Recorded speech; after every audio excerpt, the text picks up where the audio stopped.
Segment 3, Gold and Black Live, joined by Brian Newbert and Tom Dienhart. Want to thank, obviously, Walter Jordan and Matt Painter, our first two guests for today, and they were terrific as well. Looking at tomorrow's game in Lincoln, and the Boilermakers go in a 7-point underdog, maybe 8-point underdog now. It seems like it's jumped a little bit. Tom, what do you see? There's a lot of factors going into this one. Purdue could really use a victory, but boy, Nebraska with 5 losses absolutely has to have a victory if it has to entertain any hope of getting to the bowl game. One would think, based on the rest of their schedule. How's my hair look? Okay. Yeah, your hair looks good. Yeah, there's pressure obviously on Nebraska. 4 games left. Ohio State, Iowa, Wisconsin after Purdue. So you guys do the math. They're at 3 wins now. They got a lot of winning to do against a very tough schedule. So I think most people in Nebraska view this as a quote must win. Yeah. And so we'll see. They were off. They have 2 weeks to prep.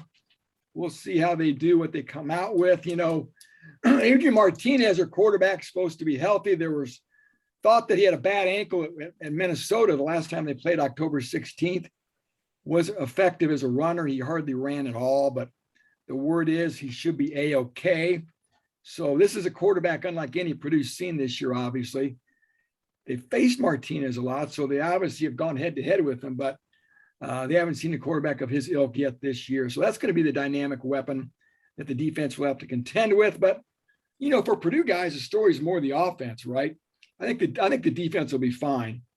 It's the offense. Can they score enough points to win a game? I mean, they only scored 1 TD last week, 13 points 4 times last 5 games.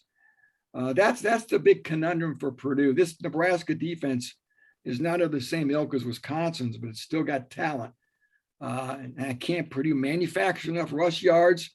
Can Aiden O'Connell avoid turnovers? Can David Bell turn himself loose? So there's a lot of intriguing questions hanging over this offense as that game day approaches here shortly. Yeah, Brian, you look at this one and I don't know if house money is a fair way to look at it for Purdue, but getting to that 6 wins, whether that's necessarily what's the gold standard of what you want from this year, but this is a big game for Purdue. And also maybe to come back after a great performance on the road 2 weeks ago, a not so good performance against Wisconsin, just to keep that foundation and hope alive with where this program is going. Yeah, I think the last few weeks have been highly suggestive of the fact that the Iowa game was maybe a little bit of an outlier, and the team that has scored 13 points in 4 of the last 5 games is probably closer to Purdue's reality. I think Iowa turned the ball over a whole bunch, which they're not going to do very often. And I think Iowa invited David Bell to be superhuman. And I don't think that's going to happen anytime. I don't think that's going to happen every week either, because Big Ten defensive coordinators, can be self-aware sometimes and understand that no matter how committed you are to what you do, like Iowa's been committed to what Iowa does, sometimes you have to do something different because the situation on the ground, the conditions on the ground dictate it. And Iowa never did that. I think everybody's going to go all out to, stop David Bell. And history has shown us that recently that when David Bell is not awesome, or when he's not available, like against Illinois, they really struggle to move the football. And that's the biggest issue facing Purdue moving forward here, because the defenses in the Big Ten, aren't going to get, a whole lot more forgiving than they were against Wisconsin. Obviously, Wisconsin's very good. Nebraska is not as good defensively as Wisconsin, but they do have some real problems they can cause. They have some very good pass rushers. They've been pretty good in pass coverage all year long, and Purdue just has to be able to throw the ball up the field to be productive, and that's not something Purdue could do against Wisconsin. So we're going to see where they kind of go from here, but I think that this team's got real offensive challenges, and that's their single biggest hurdle right now, obviously. Yeah, an amazing thing that's kind of come to this here in terms of just where it is. And injuries have had some things to do with it, because Purdue's not as deep as it was in the receiver room. That's been an issue, I think. But also, I know that Jeff Brom talked Thursday night. He doesn't always tell you exactly what's going on or know exactly, because he keeps talking about game time decisions. But any hope? Sounds like Tyler Witt will play. Greg Long probably will play. What did you take from his Thursday night comments about who you would expect to see on the Memorial Stadium field?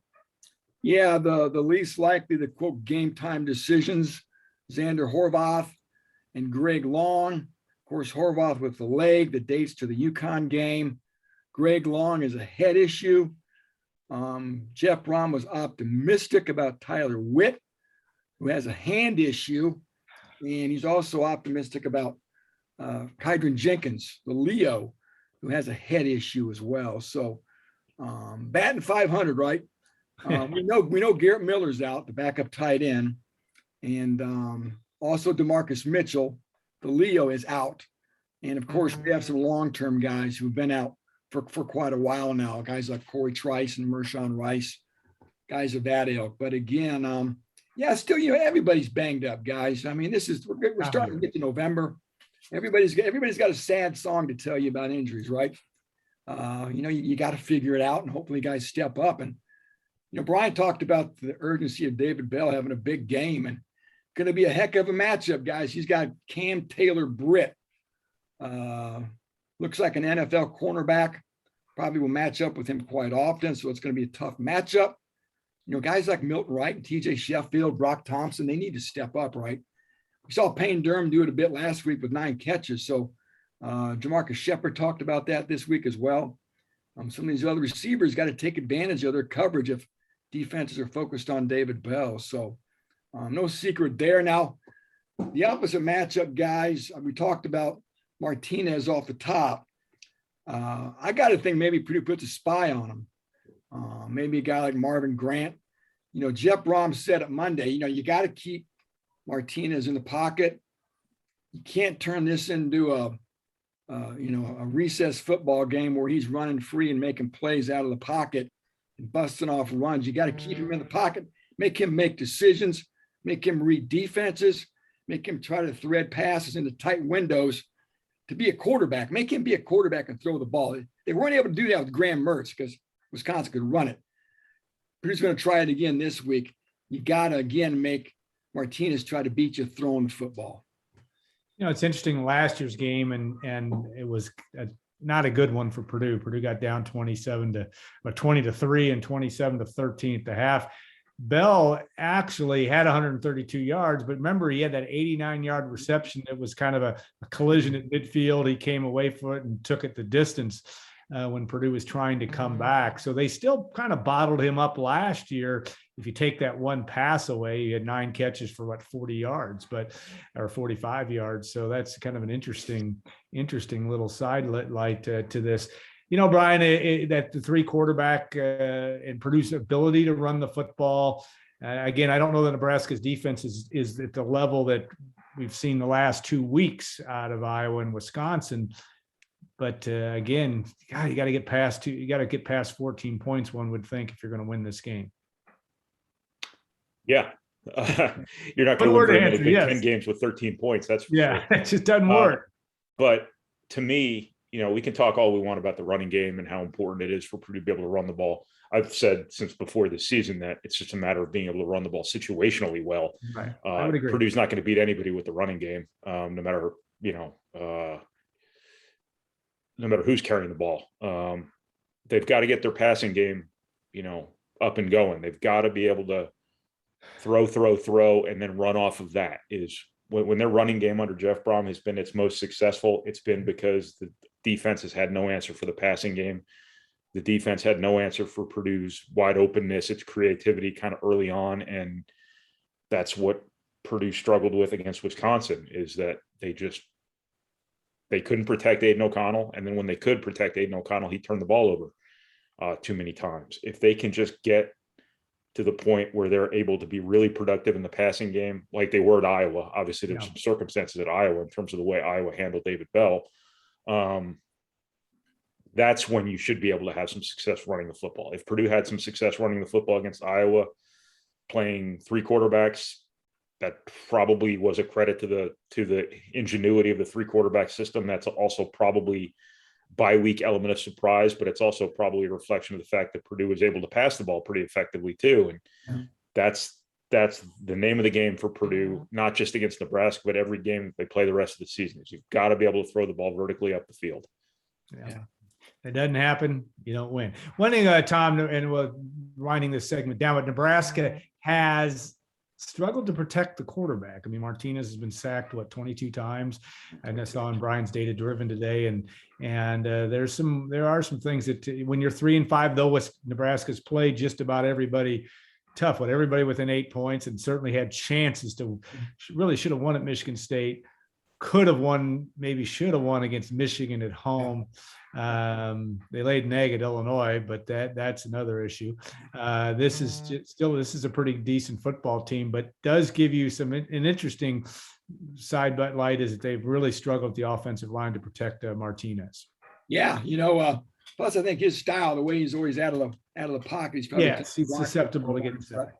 Yeah, Purdue's got to, boy, those negative plays certainly will help. And we saw George Karlaftis make the defensive play of the year for Purdue last weekend, and certainly going to need to have him ratchet up his production and get after it, and try to make Martinez uncomfortable, get some of those negative plays, get Nebraska behind the chains, 3rd and longs, and get them in obvious passing situations and hope for some turnovers, right? The turnover finally started to come. Brian talked about Iowa, 4 turnovers generated. I think they had a couple last week as well. So they're starting to trickle out a little bit, and that certainly will help. You got to win that turnover battle. And, Jeff Brom talked on Thursday too about O'Connell, his need to balance, wanting to make a play and not being too conservative. He had 3 interceptions last week, could have had a 4th, but the ball was ripped from Durham's hand. That was called a fumble. So yeah, you guys have hit on all the points. We all know O'Connell has got to have a big game. David Bell's got to have a big game. You got to win the turnover battle. And you have to contain, maybe not totally shut down, but at least contain Martinez and limit his ability to make big plays in particular, make Nebraska earn everything it gets. So it's going to be sellout, guys, the 380th in a row, I think Sean Callahan told me. Unreal. So one of my favorite places to go. Great environment. It's supposed to be partly sunny, I think in the 50s. So could be a dry game, which would be great. A good dry, fast track for everybody. And just a good Saturday for football in late October. Yeah, we wonder if the sun's ever going to come out again in West Lafayette. It seems like it's rained for about the last 6 months, but that'll be good to see on that. Brian, any last words of wisdom? You got about a minute left. Anything that you want to give us that will help us watch the game tomorrow? Would you like this? What's that? From a defensive perspective, the MO against Nebraska the last few years has been exactly what it was supposed to be against Wisconsin, is you try to stop the run, you try to make him beat you in the pocket, beat you as a passer, but he's done a pretty good job with that based on all the numbers this year. So, I think this is a bit of a different matchup for Purdue. I think if you're expecting this to be a situation where if Purdue can keep him in the pocket, looking up the field and throwing up the field, and you're not able to get ultimate pressure on him, that you're going to win this game. I don't know if that's necessarily reality. Their offensive tackles this year, based on the numbers, have been atrocious from a pass protection perspective. So I'd imagine, that on paper profile is a situation George Karlaftis can take advantage of.